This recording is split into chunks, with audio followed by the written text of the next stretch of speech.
Dari kunjungan hari ini kunjungan tidak sebesarnya, tapi menurut saya dapur ini betul-betul sangat konsisten dan sangat ketat menerapkan SOP, standar operasi prosedur yang dikeluarkan oleh Badan Gizi Nasional. Karena menurut hemat saya ini kan dapur MBG ini kan menyediakan makan minum untuk ribuan orang, apalagi untuk anak-anak sekolah.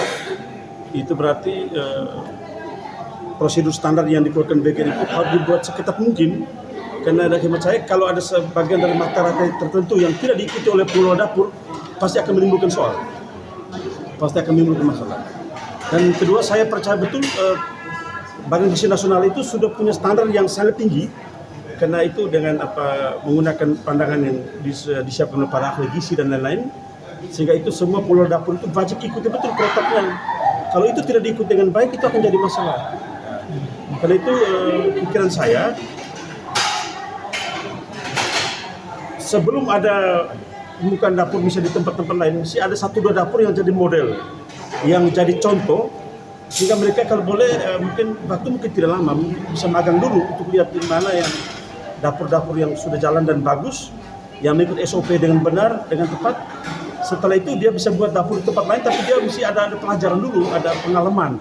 Ya, karena bagi saya pribadi kan mengelola makanan ini tidak gampang, apalagi memberi makan ke ribuan orang ini, itu harus dengan tingkat kehati-hatian yang sangat tinggi dan betul-betul mengikuti seluruh standar yang sudah baik dari segi gizi, kesehatan, dan segi pasti yang benar. Karena kalau ada satu titik mata rantai yang terlewat, saya yakin akan jadi soal. Untuk pantauannya nih, kira-kira sudah layak tidak untuk pantauan hari ini? Kalau dari apa yang kami lihat, ini menurut saya sudah sangat layak dan sangat memadai. SOP Badan Gizi Nasional itu sudah sangat layak. Mulai dari barang datang.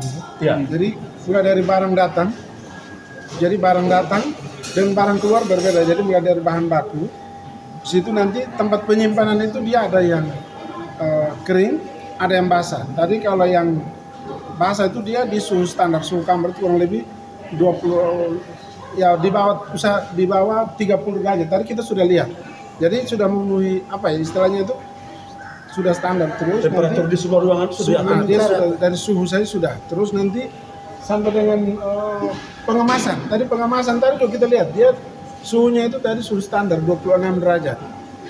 Terus mulai dari di pencucian. Air saja sudah dia cuci dia bukan pakai langsung dari leding, tapi dia pakai filter. Setelah dia pakai filter, jadi pakai RO. Setelah itu kalau memang dibutuhkan pakai air panas. Jadi mengandung lemak. Jadi sebenarnya itu ya kita lihat ini memang belum berjalan, tapi lihat standar untuk dia beroperasi saja sudah cukup. Maksudnya itu mulai dari barang datang, setelah itu penyimpanan, setelah itu masak, proses pengemasan, habis dia kemas dia bawa keluar, itu sebenarnya sudah ada standar. Kenapa saya bilang standar? Karena dia sudah ada suhunya tuh. Nah, jadi sebenarnya semua sudah ada standarnya. Cuman kan makanya kalau dia ikuti SOP betul itu, sebenarnya kalau diikuti SOP betul itu tidak ada masalah. Jadi kalau dia ikut SOP, terus ketika ada masalah itu gampang, bisa dicek masalahnya di mana ya dia tidak jalankan SOP ya. Pakai contoh tadi misalnya kayak kemarin yang di mana tuh itu saya lihat kan izin untuk mendapatkan dapur itu kan juga tidak gampang, dan saya lihat juga ini sudah ada labelnya Badan Gizi. Saya pikir dengan pengalaman yang dia melayani Garuda itu juga standarnya kan sudah standar internasional, sehingga kalau saya pikir kalau ini tidak terlalu sulit bagi lembaga ini untuk menjadi penyedia dapur. Apalagi ini sudah mulai standar ya. Jadi sudah mereka sebelum mendapat itu kan pasti sudah diperiksa segala macam persyaratan. Ya tentunya dengan standar-standar yang ada. Kalau dulu mungkin tidak seketat ini, Bapak ya. Tapi ini lebih ketat saya lihat ini. Nah, untuk menjadi penyedia itu ya mulai dari barang masuk, saat dia simpan juga yang kering dengan yang basah itu berbeda. Terus saat masak juga begitu, setelah itu pengemasan juga begitu.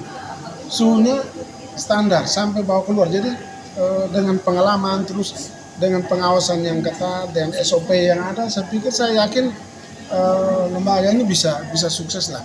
Ya nanti kalau ada satu lain hal itu ya sangat namanya kita bekerja pasti ada saja lah.